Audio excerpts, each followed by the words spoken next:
যেই ষড়যন্ত্র চলছে বাংলাদেশে বিএনপিকে মাইনাস করার আরেকটি ষড়যন্ত্র শুরু হয়েছে বিএনপিকে মাইনাস করার জন্য। প্রিয় বন্ধুগণ, নতুন দল করেছেন, স্বাগত। আপনাদের আন্দোলনে অংশগ্রহণের মধ্যেই প্রমাণিত হয়েছে আপনারা বাংলাদেশে গণতন্ত্র আন্দোলনের জন্য যেইভাবে তারেক রহমান আন্দোলন করেছে 16 বছর, তারই সমর্থন নিয়ে হাসিনাকে বিদায় করেছে।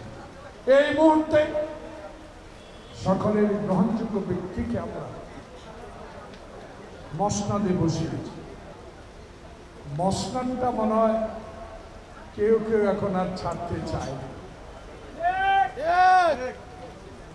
3 মাস, 4 মাস, 5, 6, 7, 8, 9 মাস অতিবাহিত হলো, এখনো কেন নির্বাচনের তারিখ রোড ম্যাপ দেওয়া হচ্ছে?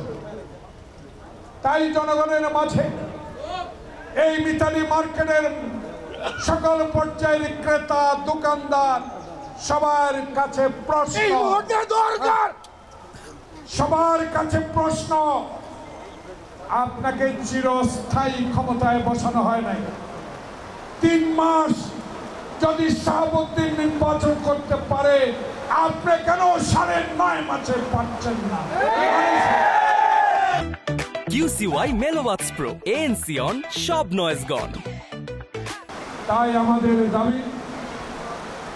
আমাদের দাবি না, সকল নিবন্ধিত রাজনৈতিক দলের দাবি অচিরেই নির্বাচনটা দিয়ে দেবে। অনির্বাচিত সরকার করিডোর দিয়ে দিবেন, চট্টগ্রাম বন্দর দিয়ে দিবেন।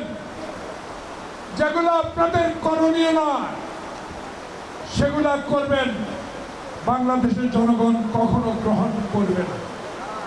আপনাদের করণীয় নির্বাচন সংস্কার, আইন শৃঙ্খলার উন্নতি আর নির্বাচনের ব্যবস্থা। তাই থেকে সরকারকে অনুরোধ জানাতে চাই, আর বিলম্বিত নয়, আর দেরি নয়, জনপ্রতিনিধিদের হাতে তারেক রহমানের ভাষায় একটি সুষ্ঠু নির্বাচনের মধ্য দিয়ে যেই দল ক্ষমতা আসে তাদের হাতে ক্ষমতা হস্তান্তর করা সবাই। তাই আমি বলতে চাই, যেই ষড়যন্ত্র চলছে বাংলাদেশে বিএনপিকে মাইনাস করা, আওয়ামী লীগকে যেভাবে নিষিদ্ধ করে মাইনাস করে দিয়েছে জনগণের প্রত্যাশা অনুযায়ী, জনগণের দাবি অনুযায়ী, কিন্তু ঠিক সেই মুহূর্তে আরেকটি ষড়যন্ত্র শুরু হয়েছে বিএনপিকে মাইনাস করার জন্য। এই ষড়যন্ত্র রুখতে হলে কে বড় নেতা, কে ছোট নেতা, কে সবচেয়ে বড় উঁচু দেওয়ালে থাকে, কে গরিবের এই ছোট্ট দোকান করে জীবন নির্বাহ করে, সেদিকে তাকালে চলবে না। একটাই চলবে, আমি বিএনপি করি, কে আসলো কে গেল কিচ্ছু আসে যায়।